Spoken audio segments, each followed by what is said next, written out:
Hey guys, it's Roderick. I'm here with Interview with the Vampire, Season 2, Episode 5. Don't be afraid, just push play. Haha, I know y'all were like, we ain't gonna see him until the whole season's over. Nope, I told you I'm back on track.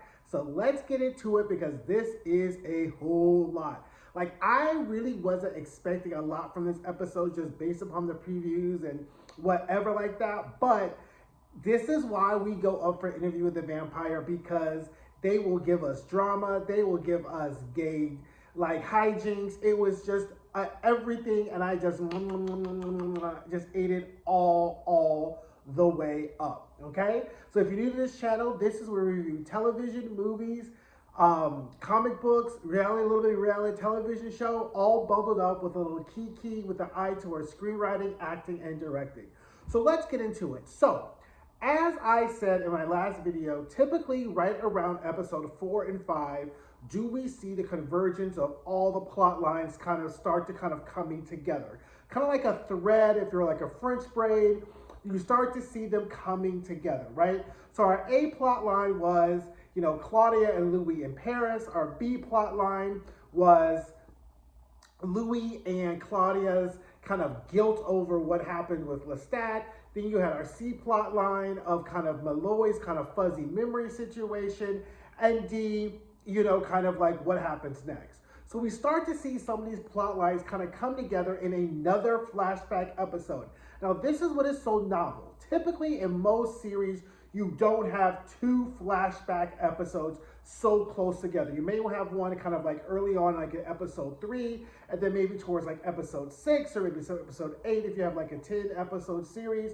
You don't see two flashback episodes kind of happen back to back, because it kind of gets the narrative too weighted down with exposition, right? And it doesn't really move the plot forward. Now, this is why Interview with the Vampire stands out, and why some other shows on AMC might need to take some notes from Interview with the Vampire as to how to do flashback episodes. Won't name any names. Because this was masterful, right? Because what we were seeing kind of earlier in episodes 1, 2, and 4, 1 through 4, was Malloy was having these flashbacks. And we had a conversation with Louis and Armand, and we weren't really sure whether what Malloy was seeing was actually had occurred, or whether this was some kind of active, kind of telepathic mojo that they were doing to him while he was interviewing, right? Well, we got an answer to that question, right? Now, and we got answers to, whole lots of questions. We got some answers. We got everything. So let's jump into it, right? So the episode starts off with, back again, Armand and Louis giving relationship, whatever. And again, they are so boring together, which we'll get into later. But, they're just giving you that kind of that banter. Jim and Tammy Faye Baker tease. That's the name of the guy. I couldn't remember the last episode, but they're giving you very Jim and Tammy Faye Baker with Diane Sawyer on the couch. Oh, we love each other. Oh, it's been so great, whatever. So then all of a sudden, this guy, Rashid brings this guy in, and he's like, who is this? And he's like being all rude or whatever. Come to find out, child, Armand very seldom feeds, but when he does, he likes to feed off of high-end arms dealers. And it's like, if you can make it to the mosque, then I would give you a whole bunch of money. But very seldom they make it to the mosque. So Malloy's like, well, how long do we have? He's like, well, it takes him about 1-2 hours. So Malloy goes into his files that the Talamasca gave him. He's like, let's switch this up a little bit. Let's talk about San Francisco. So then we get to... Now, in this part, we have two narrators, right? So remember the rule. You don't trust the narrator. You don't trust either narrator. But now we get to fill in the blanks as between what happens with both narrators, right? So we get Louis and we get Daniel Malloy kind of recounting their initial meeting back in 1973 in San Francisco. And kind of like I don't know who they cast as that young Malloy. Like, if that's his son, like, they were spot on with the casting, right? So he comes back to Louis' place, and they're looking around. And so literally young Daniel Malloy thinks that he's about to go get him some dick or whatever, because he sees the bed. He's like, whatever. And like, he takes off his shirt. They start doing drugs. And Louis like, what do you think you're doing? He's like, I'm about to hold up my part of the bargain. He's like, girl, I did not bring you back here to fool all around with you, right? Like, he showed him the coffin. He's like, let's play backgammon. It's a whole thing of drugs, whatever. So young Malloy is just snorting and huffing and rolling and doing everything. And Louis starts to talk about his life, right? Now I see why Louis and Claudia get along so well, because they are so fucking exhausting, right? They are so exhausting. Louis is just droning on about Lestat, about this. And finally Malloy's like, Malloy is so high, he didn't forgot he didn't put a tape in, right? Anyway, Malloy puts the tape in, and he's like, well, I'm a vampire. He's like, so why do you say that? Louis shows him the fangs, rushes over, does a whole quick vampire jump. Then Malloy's all shook, right? He's like, oh, don't be afraid. I just want to tell you my story. Malloy's like, I need some more drugs for this. So then he gets in there, and he starts listening to Lestat's story, right? To Louis' story, excuse me. And so Louis starts on his whole drone about Lestat, about what's going on. Now, in the present time, these memories are being pieced together because Louis doesn't really remember everything. And he's kind of like, well, wait a minute here. How are you remembering what's going on? Because ... We'll get to the end, right? So then he's like, they're piecing everything together. So then finally, Malloy comes to the same conclusion that we all came to last season, that Louis is a simp. He needs to keep crying in his milk. And he's like, look, so Malloy's like, look, why don't you give me this vampire gift? Since you bitching and moaning about how you don't want to do life and how you so upset, I could take what you got and run the table with it, right? Which is a whole life lesson for everybody complaining about their lives, that there's always somebody else who will take your cards and run the poker table with it. So he's like, after all of this, that's what you got out of it? He's like, look, you're complaining and bitching and moaning, and look, I could do something with this whole thing. So then all of a sudden, Louis loses his shit, right? And then starts attacking Malloy. So as he's attacking Malloy, then we get Armand comes in, and then the memories start to get fuzzy, right? And so then Louis like, huh? Yeah, kinda. I kinda sort of remember it. I kinda don't. Whatever. So then Malloy goes to his Talamasca tape, or his Talamasca files, and see the Talamasca, they done done everything. So they know everything that's already happened, right? So they done took the file, because as everything was going on, there's a television playing. Child, they done pulled all the television audio out, and then they just got the regular audio. And then Louis like, how'd you get this? He was like, why don't you tell me what happened, right? Because then Armand comes in, knocks Malloy against the wall. They start arguing, and then they just go at him. Armand's like, I've been at the house picking the lint off the sofa, and you done brought another boy back here that you done got drugged up, that you're going to suck. Because basically what happens is, because Malloy was so high on drugs, when Louis started to bite him and like suck his blood, he got super high from the blood, from the druggy blood, right? So Louis is super high. And he goes in Armand. He's like, you're boring. We like, girl, we know. All you do is so boring. And Armand's like, all I did is been good to you. All you talk about is Lestat, but you don't even say his name out loud. All I do is hear his name in your head. He was like, I can't stand you. You so boring. You smother me. You're banned. You're blazed. And I was like, check, check, check, check. Like, everything Louis is like, it was true. And I was like, but girl, you know he's stronger than you, right? So I will put some of that grease back in the jar, because you don't want to end up being decapitated too, right? So anyway, Armand is just like, what? So then the tape cuts off, and you hear a slam, you hear dun, dun, dun, dun, dun, you hear a metal door. And Malloy's like, so what was all of this? And Daniel's like, and then Louis like, oh, I don't know what that was. And so then all of a sudden we find out that Louis, in his high, drunken, upset state, went upstairs to the roof and decided he's going to get out in the sun, and gets totally burnt and parched and charred in the sun, right?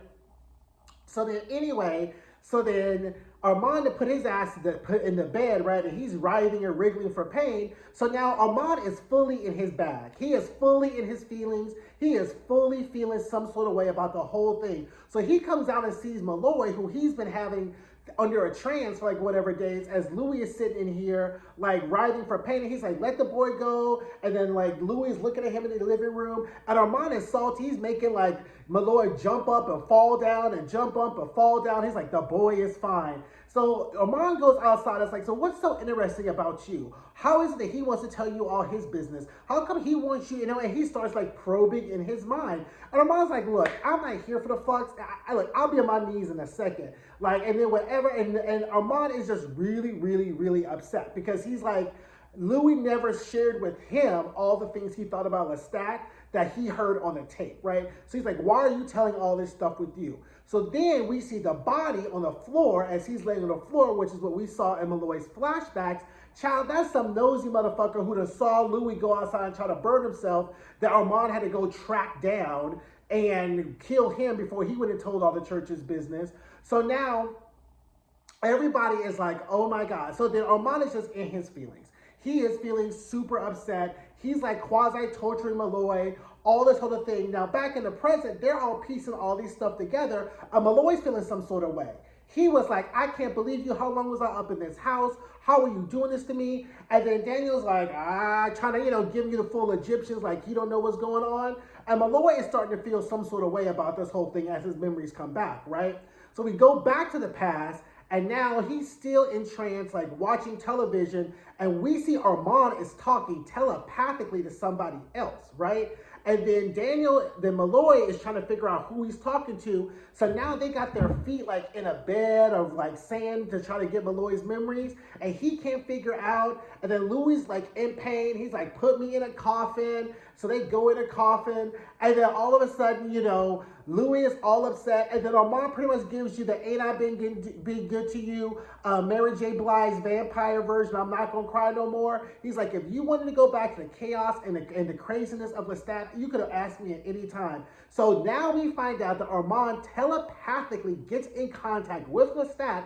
It was like, Lestat, I'm here with Louis. He's hurt himself. And then they're like, you know, he's playing like kind of low-key Emma Frost tease, like telepathic walkie-talkie between Lestat and Louis while Louis in the coffin. And Louis like, he's just my maker. He don't mean nothing. And Lestat's like, what happened to him? How, you know, mon cher, what did you do to yourself? How do you hurt? And then, you know, Armand's all good playing walkie-talkie until Lestat's like, tell him I love him. Tell him I love him, Armand. And then Armand goes, silent, doesn't say a word. And then Louis like, what? No. And I was like, ooh, girl. I mean, look, we don't know where Lestat is. We know Lestat is alive now in 1973. We don't know where he is or whatever. Probably kicking around in New Orleans. I was like, ooh, girl, this is not good. But this is good because that means Lestat now can come and find his man Louis. But we probably don't know that. That probably won't happen anyway. Anywho, they go back to arguing again about like, have I not done enough to make up for Paris, to make up for what happened? Because we all kind of, if you read the books or seen the movie, you know how Paris ends, right? So anyway, so then Louis goes in his coffin. Armand comes back out to really fuck with Malloy some more. So he's like starts to trance and hypnotize him, and he's like getting ready to fucking kill Malloy. And then finally Louis comes out the bedroom and is like, nope, we're not gonna do this. You gonna let him live. Let him live as a testimony to our companionship.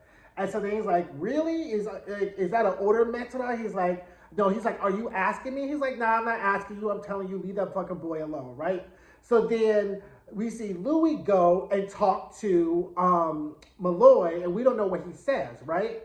Come to find out, Malloy conflated memories. When he wrote, he thought that he had seen somebody in a drug den burn himself up like that and then said these words to him. But the words that Louis said to him was, you are a writer, you have something to offer, you have something great to live. And Malloy reveals that of all his failures in life, the one thing he was really good at because he was a journalist as a writer, and it's because of the hypnotic suggestion that fucking Louis put in. So they are both feeling some sort of ways about this whole situation, right? So mind you, Armand lets him go. Everything's all hunky-dory, right? So now here comes Armand sashaying in with old boy sunglasses, giving you straight Dominique Devereaux, hey girls, how was lunch, whatever. And they both got looks on their face like, motherfucker. And then they were like, they're like, how was Paris? Oh, we didn't talk about Paris. We talked about San Francisco, which parentheses, San Francisco is also called the Paris of the United States. Just a random note. Anywho, so all of a sudden, they are now looking at Armand like, you sneaky ass motherfucker, we done put our memories together. Now, at the end, remember the picture that we saw from the Talamasca of them like of Louis and Armand taking a man downstairs, trying to telemask us across the street, taking pictures. So they had to tee all these years of what happened to Daniel and whatever. So that's going to be a very interesting situation. So then that's kind of how the episode ends.